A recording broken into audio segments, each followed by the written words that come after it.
सच है जो बाहर आना अभी बाकी है। जी हां, मशहूर Punjabi singer Sidhu Moosewala murder case में कई और खुलासे होने की उम्मीद है। एनआईए ने गैंगस्टर लॉरेंस बिश्नोई को पूछताछ के लिए 10 दिनों की कस्टडी में लिया है। एनआईए का कहना है कि लॉरेंस राष्ट्रीय सुरक्षा से जुड़े कई और मुद्दों को लेकर भी बड़े खुलासे कर सकता है। तो क्या है ये पूरा मामला, इस रिपोर्ट में देखिए और समझिए।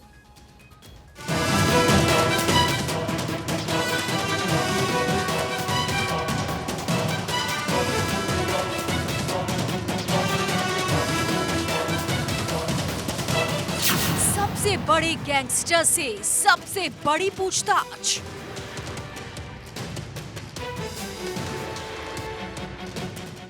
एनआईए पूछेगी सवाल, जवाब देना होगा हर हाल।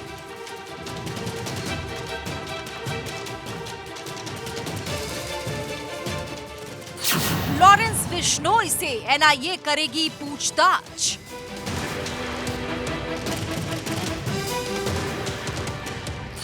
नए राज उगलेगा लॉरेंस बिश्नोई।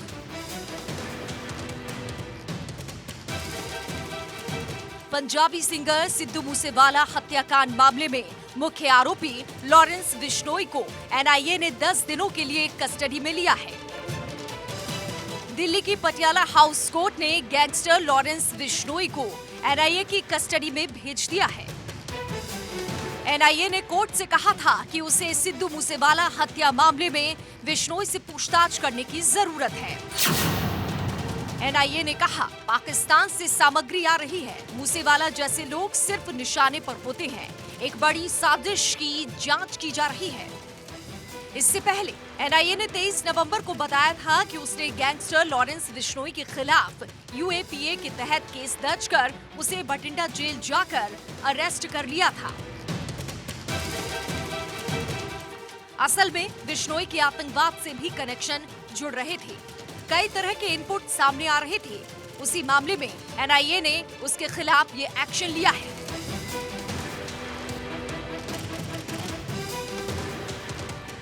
लॉरेंस बिश्नोई वही है जो सलमान खान को जान से मारने की धमकी दे चुका है।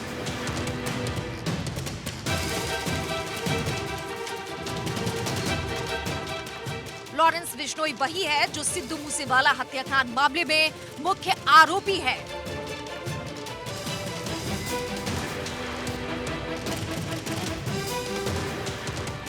लॉरेंस बिश्नोई वही है जो जेल के अंदर से अपना गैंग चलाता है।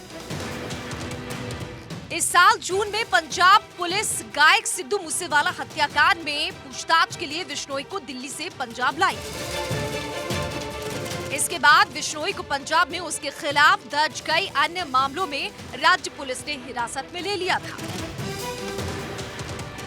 गैंगस्टर और उसके कुछ साथी हत्या के प्रयास और जबरन वसूली सहित कई आपराधिक मामलों में वांछित चल रहे थे।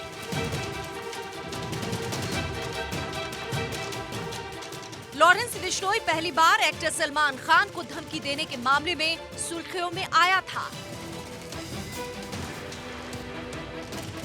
इसके बाद 29 मई को हुई सिंगर सिद्धू मूसेवाला की हत्या के बाद बिश्नोई गैंग ने इसकी जिम्मेदारी ली थी। मूसेवाला को सरेआम गोलियों से भून दिया गया था और सिद्धू मूसेवाला की मौके पर ही मौत हो गई थी। पुलिस इस मामले में कई आरोपियों को गिरफ्तार कर चुकी है। अब एनआईए पूछताछ को लेकर कयास लगाए जा रहे हैं कि लॉरेंस बिश्नोई कई और बड़े खुलासे भी कर सकता है। Bureau report, Bharat 24।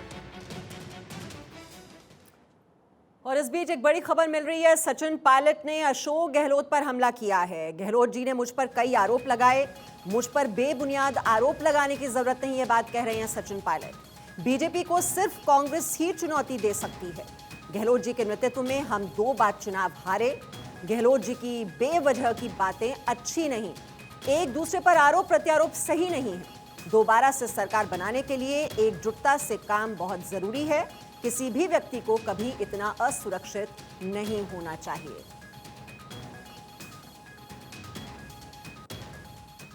अशोक गहलोत जी एक वरिष्ठ और अनुभवी नेता हैं। पार्टी में बहुत मौके दिए हैं, बहुत पदों पर वो रहे हैं। आज भी वो राजस्थान के मुख्यमंत्री के रूप में काम कर रहे हैं। मैं नहीं जानता हूं कि उनको एडवाइस कौन करता है या इसके कहने पर ऐसी बातें बोली जाती हैं, लेकिन आज से पहले भी अशोक गहलोत जी ने बहुत सारी बातें मेरे बारे में बोली।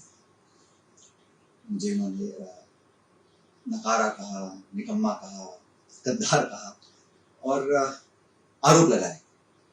मैं समझता हूँ कि इस प्रकार के बिल्कुल झूठे और बेबुनियाद आरोप लगाने की आज जरूरत नहीं है। आज जरूरत इस बात की है कि हम कैसे कांग्रेस पार्टी को मजबूत करें। राहुल गांधी जी आज निकल रहे हैं भारत जोड़ो यात्रा को लेकर। आज मैं उनके साथ था मध्य प्रदेश में, अगले महीने यात्रा राजस्थान में आ रही है। तो हम सबको मिलकर उस यात्रा को कामयाब बनाना है, क्योंकि आज वो देश की जरूरत है। देश में आज भाजपा को कांग्रेस ही चुनौती दे सकती है। और अभी चुनाव गुजरात में चल रहे हैं, जहाँ पे अशोक गहलोत जी प्रभारी हैं, इंचार्ज हैं। मुझे लगता है हमको सामूहिक प्रयत्न कर भाजपा को चुनौती देकर हराना चाहिए, जिन जिन राज्यों में की सरकार है। राजस्थान के अंदर जब सरकार बनी तो भारतीय जनता पार्टी को पॉलिटिकल चुनौती हम लोगों ने दी। मैं कांग्रेस पार्टी का अध्यक्ष था और लगातार उनको पराजय हम लोगों ने दी। हमारी सरकार बनी। गहलोत साहब के नेतृत्व में 2 बार हमारी सरकार रहते हुए फिर हम हारे। उसके बावजूद तीसरी बार जब पार्टी आला कमान ने कहा कि उनको मुख्यमंत्री बनना, तो हमने उसको स्वीकार किया। तो आज हमारा जो ध्येय होना चाहिए कि हमारी सरकार दोबारा कांग्रेस कैसे रिपीट कर राजस्थान के अंदर, हमारी प्रायोरिटी होनी चाहिए। आज के समय पर एक वरिष्ठ अनुभवी व्यक्ति इस प्रकार की बातें बोलने में समझता बड़ा अनुचित है, उनको शोभा नहीं देता। और आज हम एक दूसरे पर आरोप लगाएं, प्रत्यारोप लगाएं, ये भी मैं समझता हूँ सही नहीं है। आज चुनौतीपूर्ण समय है पार्टी को एकजुट रहने का, और जब तक हम एकजुटता से काम नहीं करेंगे तो हम लोग दोबारा सरकार में राजस्थान में कैसे आएंगे। और किसी भी व्यक्ति को कभी भी इतना असुरक्षित नहीं होना चाहिए, क्योंकि आज मैं इस पद पर हूँ, कल नहीं रहूंगा, क्योंकि ये जीवन का क्रम है। राजनीति में उतार चढ़ाव आते रहते हैं, और हम सब लोगों को कलेक्टिवली मिलकर आज खड़गे जी का, राहुल जी का, प्रियंका जी का, उनके हाथ मजबूत करते हैं। मैं समझता हूँ इस दिशा में काम करना चाहिए। तो अशोक गहलोत और सचिन पायलट के बीच खींचतान लगातार जारी है। अब आगे बढ़ते हैं, और वो खबर जो हम सबको प्रभावित करती है, क्योंकि ये खबर हम सभी की सुरक्षा से जुड़ी हुई है। तो ये खबर हम सभी के लिए है जो हम आपको बता रहे हैं। हम बात दरअसल जम्मू कश्मीर की कर रहे हैं। जम्मू कश्मीर में सर्दियों का मौसम आते ही सैलानियों की संख्या बढ़ जाती है। घाटी तो बर्फ की चादर में लिपटी हुई नजर आती है, जिसका लुत्फ उठाने के लिए भारी संख्या में सैलानी पहुंचते हैं। लेकिन इस मौसम में कुछ ऐसे लोग भी घाटी पहुंचने की कोशिश करते हैं जिनकी मानसिकता से लेकर जहनियत सब कुछ दूषित है। उनके इरादे आतंक फैलाने के होते हैं, और इसीलिए उनकी कब्र भी घाटी में ही बना दी जाती है। दरअसल हर साल सर्दियों का मौसम आते ही घाटी में बर्फ ही बर्फ नजर आती है। इसका फायदा उठाते हुए कई आतंकी घुसपैठ की कोशिश करते हैं, क्योंकि घाटी में ठंड बढ़ते ही सीमा के आसपास गांव खाली होने लगते हैं। लोग वहां से निचले स्थानों की ओर चले जाते हैं, जिसका फायदा उठाते हैं आतंकी।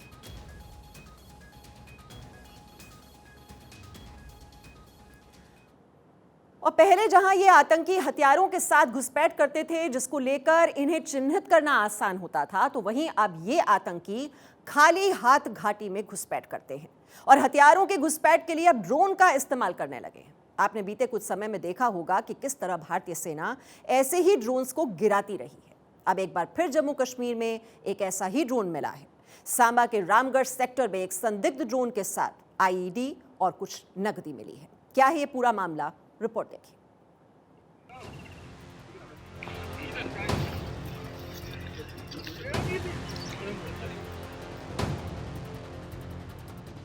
ये पाकिस्तान की नापाक साजिश के जिंदा सबूत हैं।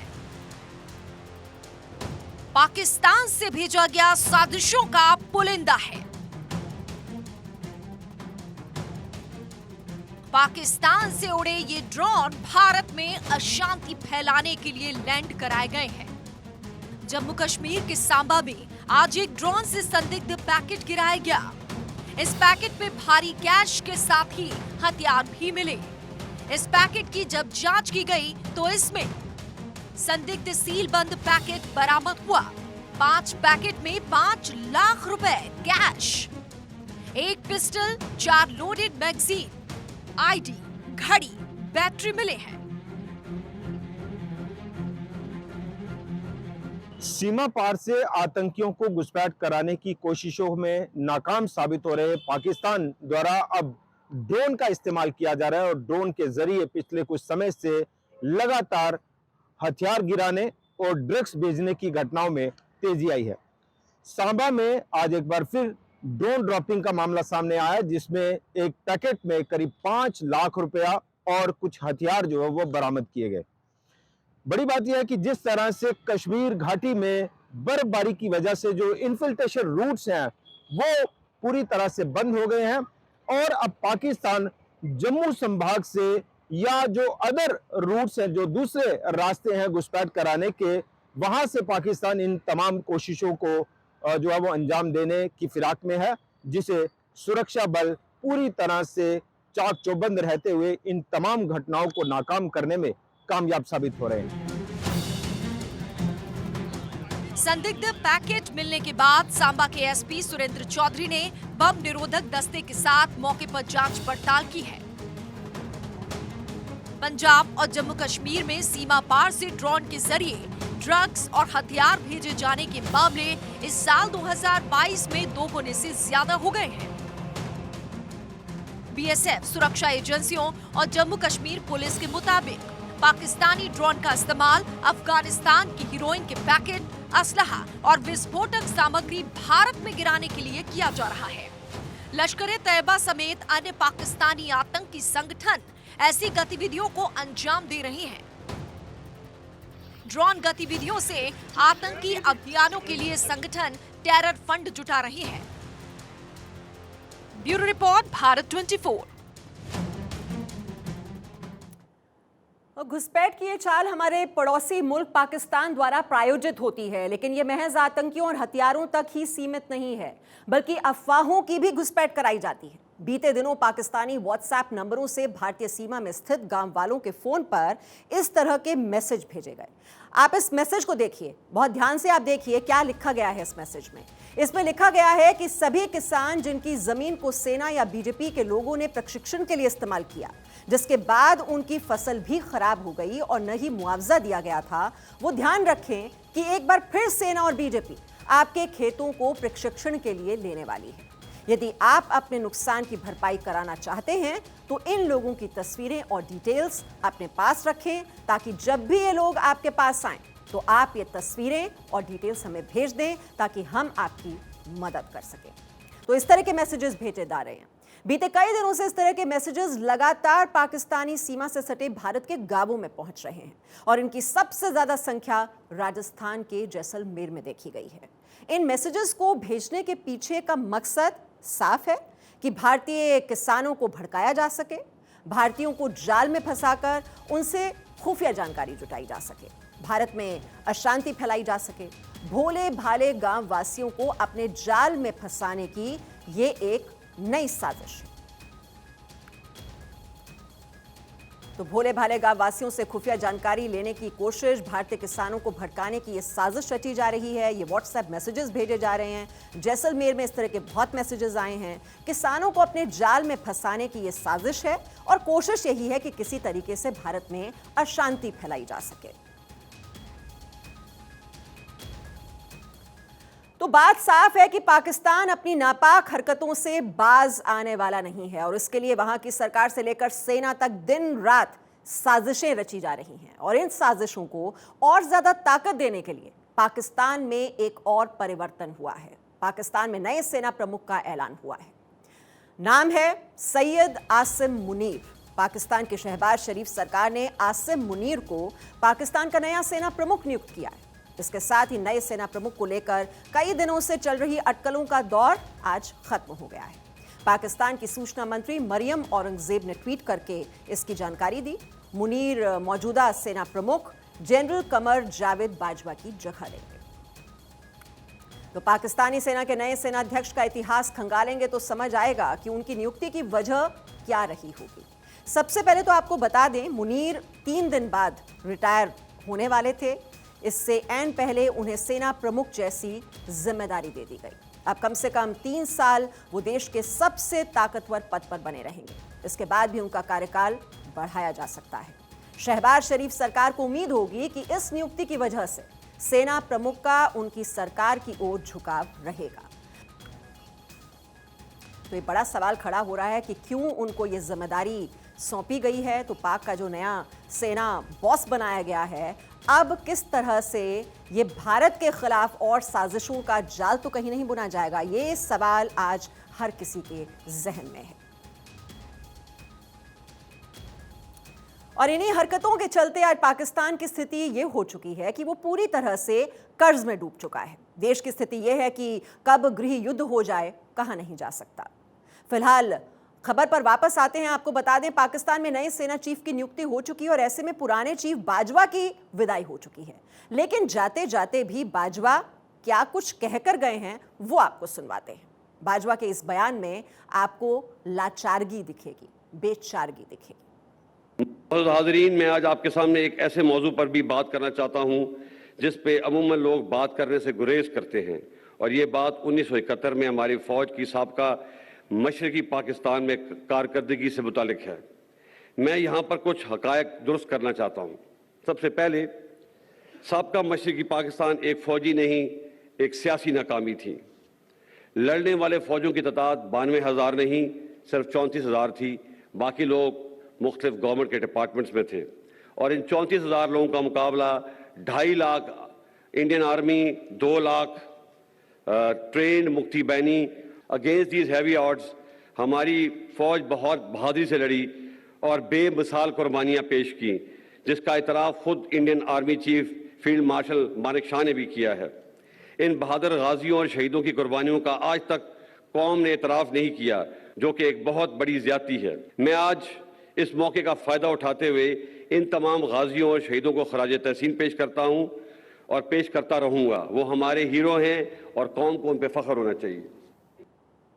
इतिहास के पन्नों को जब हम खंगालते हैं तो 1971 की जंग में महज 13 दिन में भारतीय सेना ने पाकिस्तान के 93,000 सैनिकों को घुटने के बल ला दिया था और पाकिस्तान को करारी शिकस्त का सामना करना पड़ा था। ये वो सच्चाई है जो दुनिया जानती है। खैर, पाकिस्तान में रिमोट से चलने वाले सेना प्रमुख के नाम का ऐलान अब हो चुका है और इसके पीछे की एक वजह यह भी हो सकती है कि सरकार अपना रिस्क कम करना चाहती है, क्योंकि पाकिस्तान में हमेशा सियासी अस्थिरता बनी ही रहती है। फौज की दखलंदाजी की वजह से पाकिस्तान में चुनी हुई सरकारों का तख्ता पलट होता रहा है, और अगर सेना प्रमुख ही अपना होगा तो रिस्क भी कम होगा। जो नाअहल थे,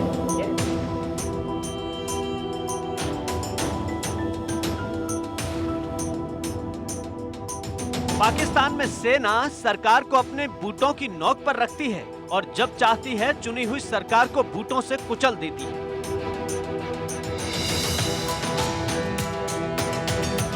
61 साल में फौज अपने बूटों से कई बार पाकिस्तानी लोकतंत्र को लहूलुहान कर चुकी है।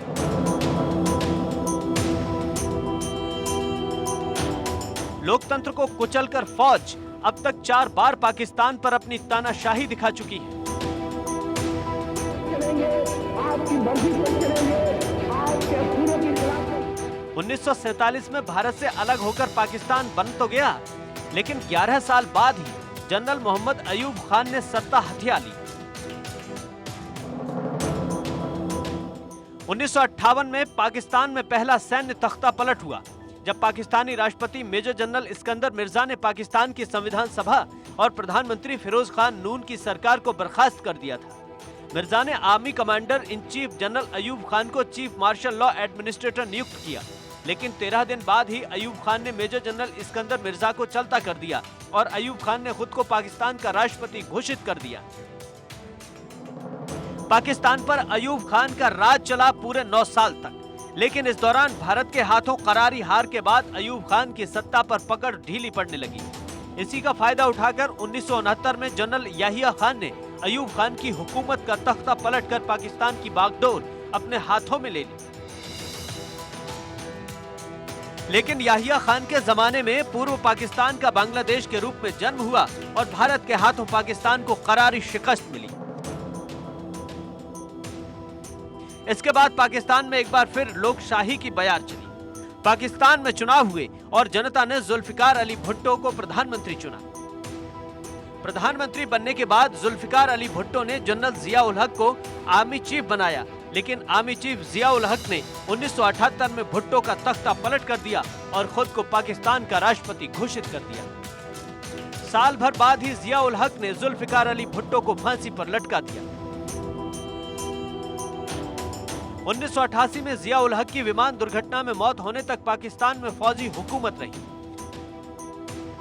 इसके बाद चुनाव हुआ, लेकिन लोकतंत्र का राज ज्यादा दिनों तक नहीं चल सका और फिर वो साल आ गया जब पाकिस्तानी फौज ने लोकतंत्र को अपने जूतों से एक बार फिर कुचला। साल 1999 का था।